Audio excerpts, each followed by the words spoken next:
Hello, welcome back to Amigurumi 101. In this video, I'll be showing you two different sewing stitches that you can use when joining pieces together in your amigurumi. Let's get started. The first stitch that I'm going to show you is the whip stitch. The whip stitch is the stronger of the two stitches. However, it can be kind of unsightly when you are joining pieces of different colors. So let's get this started.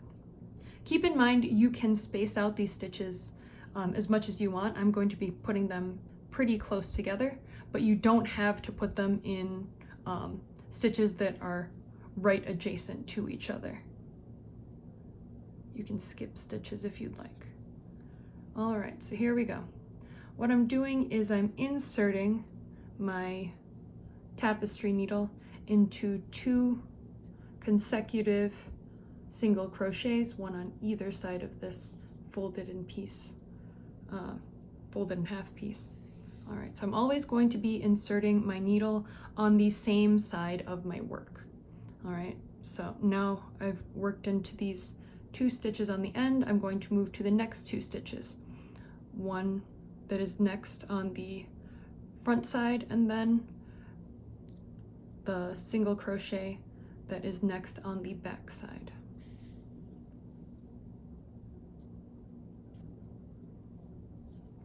And then I'm going to continue from here. So moving into the next set of stitches. Next set of stitches. The next set of stitches. Next set of stitches. And as you can see, it's kind of forming a spiral shape through your piece, very similar to how the wire binds spiral bound notebooks. So I'm going to continue this process of whip stitching these two sides of the circle together.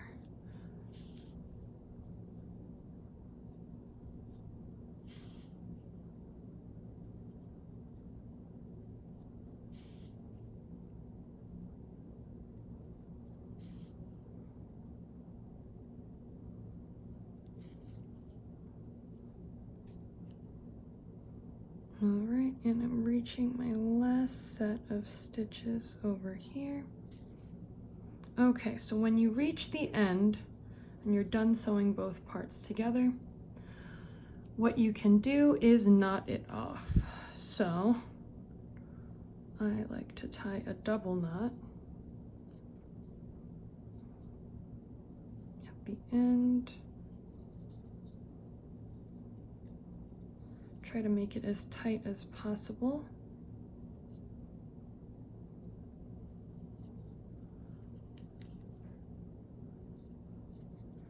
All right, so I've made my double knot.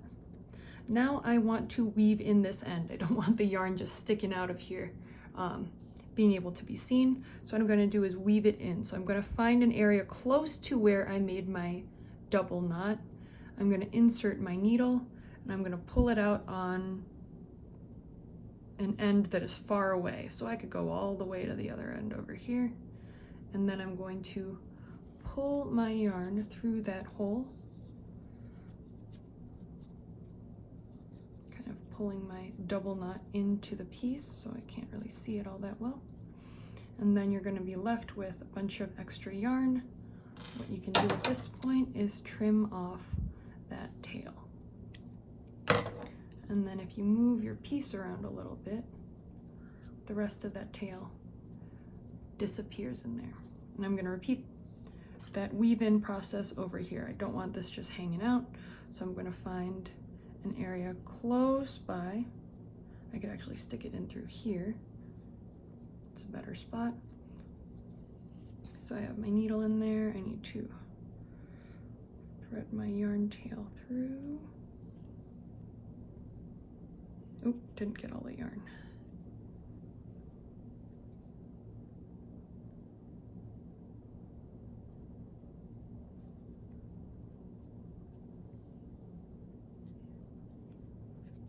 we go. Okay, so I have my piece over here. I'm going to stick my needle through an opposite end. Then I'm going to pull my yarn through, weaving that part of the piece inside. And then I'm going to moosh around my piece so I can't see the end of that tail. All right, and then finally, I'm going to repeat this process on this other end over here because I forgot to tie off my yarn at the beginning.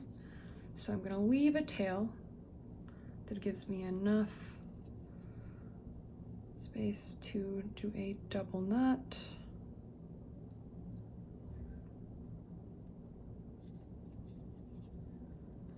All right, so there's my single knot. I'm going to do a double.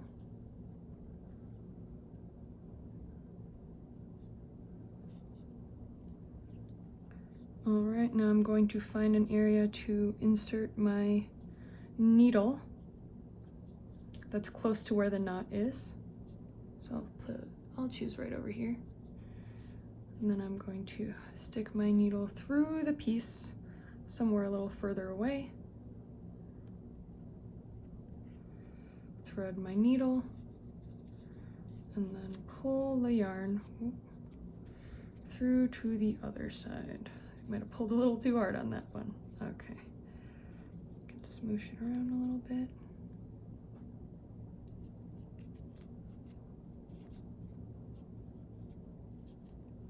Okay. All right, now I'm going to trim my end, smoosh it together a little bit. All right, so now I have whip stitched together the ends of my piece. There you go. So that's how to do the whip stitch. Again, this is the stronger of the two stitches that I'm going to show you. Now moving on to the running stitch. So the running stitch is not as strong as one that I was telling you about, the whip stitch. However, it is a little nicer to look at, especially if you have pieces of different colors where you don't want the stitches to be very overt as they are over here on this piece. All right, so what I'm going to do is take this kind of rectangular piece that's been done in rows, and I'm going to show you the whip stitch. So just to compare and contrast, over here you are always inserting your needle on the same side of your work. For the running stitch, you are going to be inserting your needle on opposite sides of your work. I'm going to show you what that looks like over here. So this time I'm going to remember to tie my knot at the beginning, that way I don't have to worry about that at the end. So I'm going to double knot that here. Usually you won't have to knot it off at the beginning because you'll be working with the tail end of your yarn, which is still attached on one of the ends of your piece. So over here, since I'm using a different color of yarn, that's why I need to knot it off at the beginning as well as at the end. All right, there we go. So I've knotted that off. Now I'm going to insert my needle. I'll insert it through the top, starting off how I did before. I'm going to find two stitches that are at the same level on opposite ends of my piece. So over here I'm whip stitching together a side of single crochets on this side and then some chains that are on the other side. All right, so I'm going to insert my needle, pull through, and then rather than returning to my front side, I'm actually going to go through the back side into the loop of this chain and then into the loops of my single crochet. So keep in mind, I'm only going through one side of the chain, but both sides of my single crochet. And then I'm going to go through the front side, through the loops of my single crochet, and one of the loops of my next chain.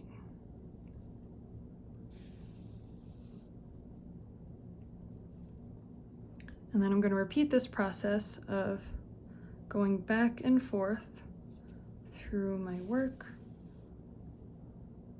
So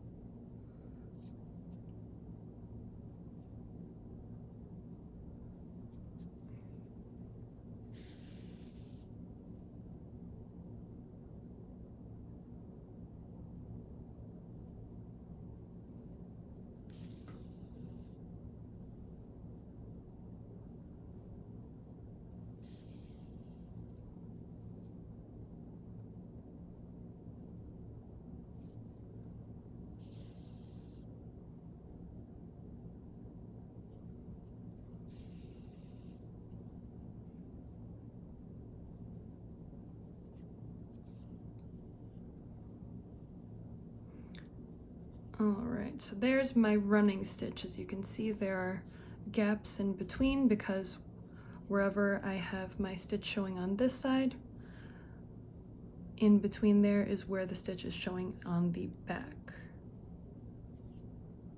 So there is your running stitch. Again, to fasten this off, I like to tie a double knot.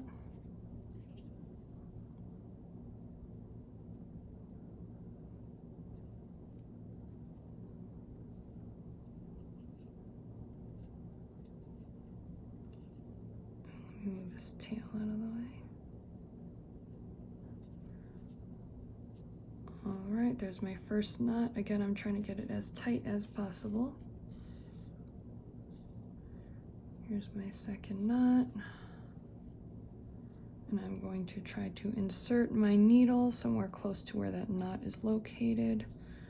I'm gonna poke my needle through to another side of my piece so that on the inside there's a tail.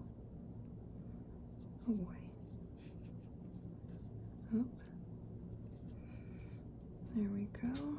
I think I messed up my knot on that, but luckily I can just poke that in there so you can't see it. Haha, all right.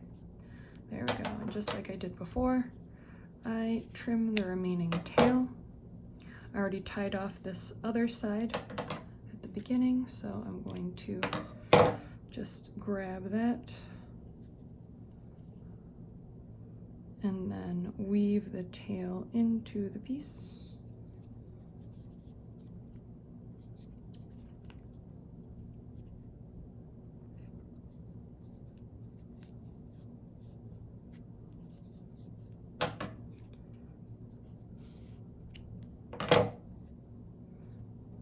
And then finally,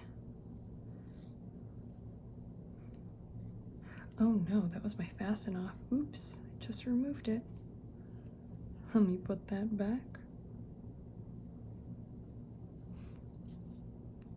All right, so now I'm just going to weave this in as well.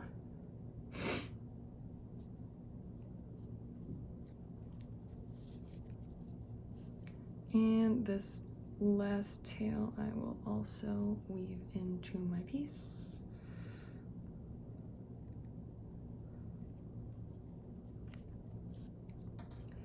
And then I can trim off the remaining yarn that's left over here.